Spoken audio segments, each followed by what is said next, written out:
So welcome guys, welcome to our channel the royal family.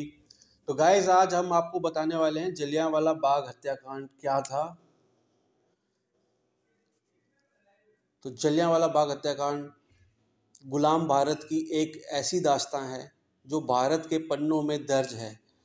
आज की पीढ़ी जब उन कहानियों को सुनती है तो सभी लोगों की रगों में खून दौड़ जाता है, तो कभी गर्व से सीना भी चौड़ा हो जाता है, कभी आंखों में आंसू आ जाते हैं तो कभी क्रोध से लोग भर जाते हैं। गुलाम भारत के इतिहास में एक ऐसी खूनी दास्तां भी है जिसमें अंग्रेजों के अत्याचार और भारतीयों के नरसंहार की दर्दनाक घटना है। हर साल वह दिन जब भी आता है उस नरसंहार की यादें ताज़ा हो जाती हैं। शहादत का ये दिन 13 अप्रैल को होता है।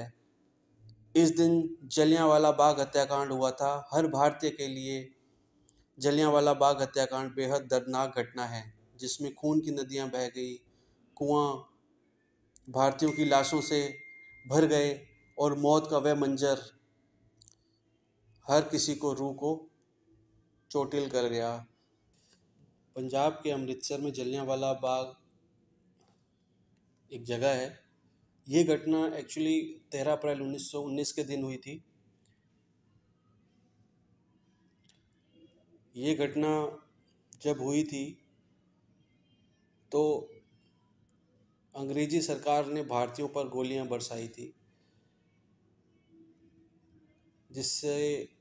जिसका परिणाम ये हुआ था कि कई भारतीय उस उस कांड में कई परिवार ख़त्म हो गए। बच्चे, महिला, बूढ़े, किसी को भी नहीं छोड़ा और गोलियों से छलनी कर दिया। आखिरकार क्यों हुआ था जलियांवाला बाग हत्याकांड, आपको पता है? ये उस दिन अंग्रेजों की दमनकारी नीति रॉलेट एक्ट के कारण हुआ था। रॉलेट एक्ट में आपको बता दूं, ये ऐसा एक्ट था जिसमें किसी को भी बिना किसी बात के, बिना उस पर ट्रायल किए हुए उसे आप गिरफ्तार कर सकते थे। और जिस तरह सत्यपाल और सैफुद्दीन की गिरफ्तारी के खिलाफ ये सभा का आयोजन किया गया था। हालांकि इस दिन शहर में कर्फ्यू लगा हुआ था, लेकिन कई हजारों लोग इसकी परवाह न करते हुए उस सभा में सम्मिलित होने के लिए पहुंचे थे। और कुछ लोग ऐसे भी थे जो वैसाखी के मौके पर अपने परिवार के कुछ लोगों से या फिर अपने सगे संबंधियों से मिलने के लिए भी वहाँ पहुँचे थे। कुछ लोग मेला देखने के लिए भी आए थे। जलियांवाला बाग हत्याकांड का आपको पता है कि दोषी कौन था? General Dyer, brigadier general Reginald Dyer. और लगभग 70 से 100 ब्रिटिश सैनिकों के साथ जनरल डायर बाग के अंदर आ गया और वहाँ मौजूद लोगों को चेतावनी दिए बिना गोलियां चलाना स्टार्ट कर दी।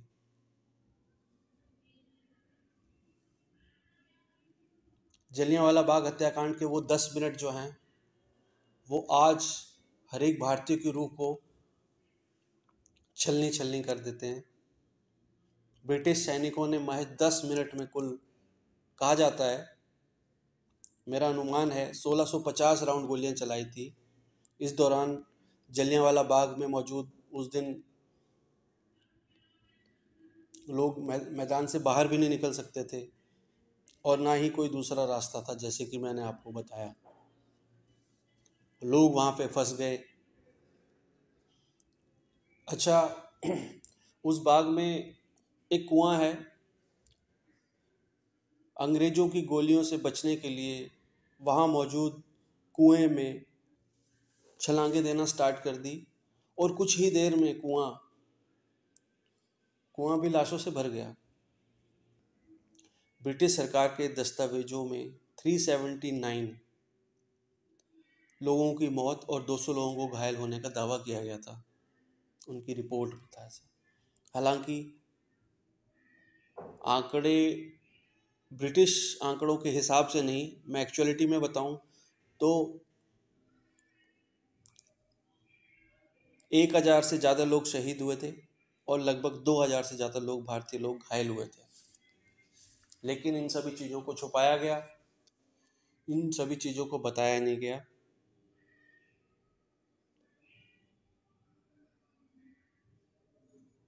आज भी जब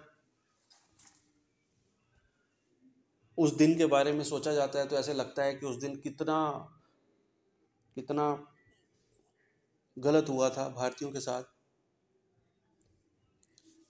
लेकिन गाइस, इसका बदला लिया था। आपको बताएं, उधम सिंह का किस्सा जलियांवाला बाग से जुड़ा हुआ है। मैं ज़्यादा नहीं बताऊंगा। इंग्लैंड में उधम सिंह ने किराए पर एक घर लिया। यहाँ से कैसे ना कैसे करके उधम सिंह वहाँ पहुँचे। बाकी की स्टोरी मैं आपकी दूसरी वीडियो में बताऊंगा, जिसमें उधम सिंह के बारे में आपको सारी चीज़ें बताऊंगा कि वो क्या थे, उनका जन्म कैसे हुआ, उन्होंने क्या क्या किया। लेकिन बस आपको इतना बताना चाहता हूँ कि वो विशेषतः जनरल डायर को मारने की तैयारी में लगे हुए थे और मारने के लिए वो इंग्लैंड पहुंच गए। उधम सिंह को पता चला कि 13 मार्च 1940 में लंदन में एक कैक्सटन हॉल में ईस्ट इंडिया एसोसिएशन का एक रॉयल सेंट्रल एसोसिएशन सोसाइटी का संयुक्त अधिवेशन होने जा रहा है। यहाँ माइकल और डायर भी आमंत्रित थे। यहीं उधम सिंह ने पूरी तरह से पिस्टल को किताब में चिपका दिया और जैसे ही जनरल डायर मंच पर पहुंचा तो उधम सिंह ने गोलियां बरसाना स्टार्ट कर दी। वहीं माइकल और डायर का सीना गोलियों से छलनी हो गया और उधम सिंह के सीने में 21 साल से धधकती हुई ज्वाला शांत हुई। उधम सिंह के इस हमले को देखकर हर कोई सन्न रह गया। इस घटना के बाद उधम सिंह को शहीद आजम की उपाधि दी गई और इसके परिणाम स्वरूप उधम सिंह को एक बार फिर गिरफ्तार कर लिया गया और उन पर मुकदमा चला। 4 जून 1940 को उधम सिंह को हत्या का दोषी करार किया गया और फिर 31 जुलाई 1940 को उन्हें जेल में फांसी दे दी गई।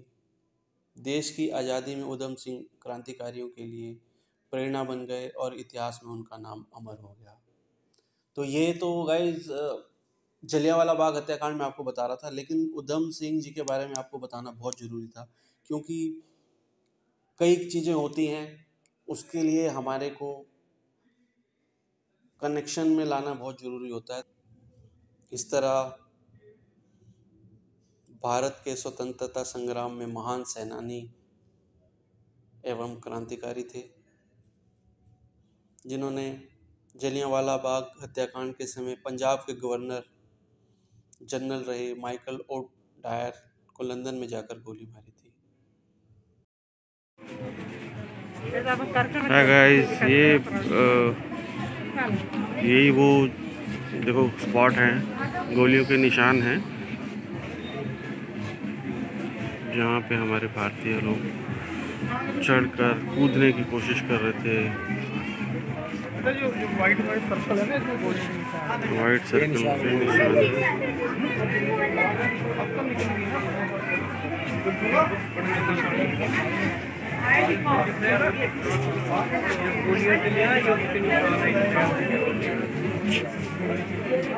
ये सारे वाइट स्पॉट वही हैं जो गोलियों के निशान देखो नज़र में आएंगे। थोड़ा जूम करके दिखाता हूँ आपको।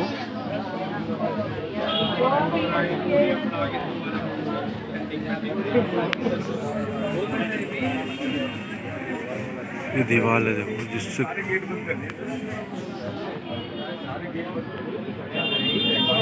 बड़ी दीवार है।